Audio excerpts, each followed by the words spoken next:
Excellent. Bonjour. Aujourd'hui, nous allons voir le strict muscle-up. Donc, comment faire un muscle-up ou dans le courant de la gymnastique, c'est appelé un pull-up en force seulement. Donc, sans utiliser de balancer, sans utiliser les hanches pour être dedans, c'est vraiment avec la force du haut du corps, tout simplement. Premièrement, je me présente, Pierre-Luc Petit d'Expertise Sport et Performance. Vincent Pelletier, ancien gymnaste de haut niveau à Québec. On doit premièrement spécifier que Vincent, les anneaux, c'est vraiment sa force. Il a vraiment une facilité avec la force relative. Il est vraiment fort du haut du corps. On va voir toutes les progressions pour pouvoir venir qu'à le faire aussi facilement que lui. Cependant, le faire aussi facilement que lui nécessite également de faire beaucoup d'entraînement, de pouvoir pratiquer quotidiennement et d'avoir un volume d'entraînement avec son propre corps pour pouvoir y arriver, ce qu'il a fait pendant des années.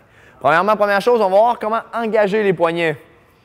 Au niveau de l'anglais, on appelle ça la false grip. Alors, les poignets cassés, en français, c'est vraiment engagé. Donc, l'anneau va aller toucher à l'intérieur du poignet et non juste dans la paume. Il y a les poignets cassés. Les poignets sont cassés et son anneau est touché à l'intérieur du poignet. Ce qui fait que, premièrement, l'anneau est moins loin de lui. Il y a une force qui est beaucoup plus élevée étant donné que son avant-bras est là.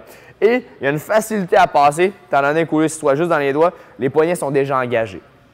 Première chose, pour habituer à tenir cette position-là, quand vous êtes capable de vous suspendre et de tenir votre position engagée, je vais vous demander de faire juste un chin-up en ayant la position du corps arquée pour habituer à tirer le plus bas possible. Il ne tirera pas jusqu'au menton.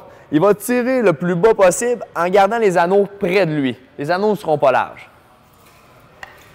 Donc ici, il va tirer le plus bas possible. Et comme vous pouvez voir, il a tiré jusqu'à la hauteur des pecs, presque à la hauteur des abdos. Ses anneaux étaient proches. La majorité, lorsqu'on commence, qu'est-ce que ça fait? On tire, les coudes deviennent larges. Il va le refaire une autre fois. Remarquez la position de ses coudes. Lorsqu'il tire, ses coudes ne sont pas larges, il va le refaire adéquatement. Il va tirer, les coudes vont s'en aller en avant, les anneaux collés. Par la suite, il va lui rester à faire la transition. La transition, on va la faire sur les anneaux en bas avec un élastique. Il va prendre la position de ses mains du poignet comme en haut, la position engagée. Il va être assis sur les anneaux. Je vais lui demander, sans bouger les jambes, sans bouger les hanches, de juste tirer de la même façon, d'emmener aux abdos et par la suite de tirer ses coudes à l'extérieur pour avoir l'épaule en avant des mains et garder cette position-là sans relever en haut. Donc, il tient ses anneaux, il amène son épaule en avant des mains. Par la suite, il va faire son dips complet. Il va refaire une autre fois, puis il ne fera pas le dips. Il va faire juste la transition. Je veux que vous remarquiez son épaule, à quel point elle est en avant des mains. Il tire, il y a les anneaux en bas, son épaule est directement en avant des mains. Par la suite, il reste juste à remonter pour faire le dips. On va faire la même chose en haut. Il va tirer.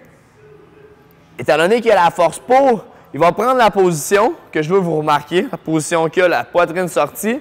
Par la suite, il tire ses coudes derrière et non en bas. Et non essayer de passer tout de suite. Il tire ses coudes derrière pour emmener l'épaule de la même façon en avant, sans faire de dips. Donc, il tire, il passe, son épaule est en avant. Comme vous avez pu voir, c'est la même chose qui est là. Jamais il a été sur le côté, à part en dernier.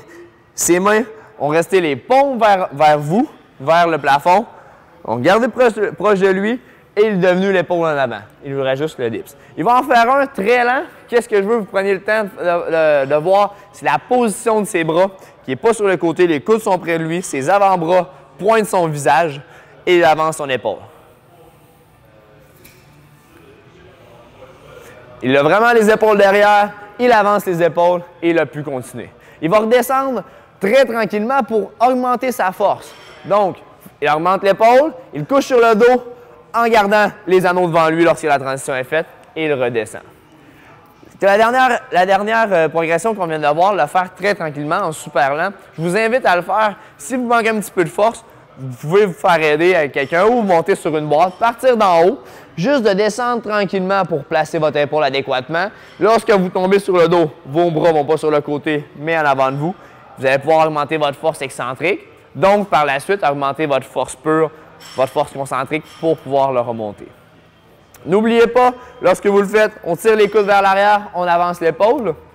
Je vous invite à le faire pour avoir une position adéquate avec un élastique au sol, de pratiquer votre position engagée et de vous pratiquer quotidiennement. Sur ce, bon entraînement.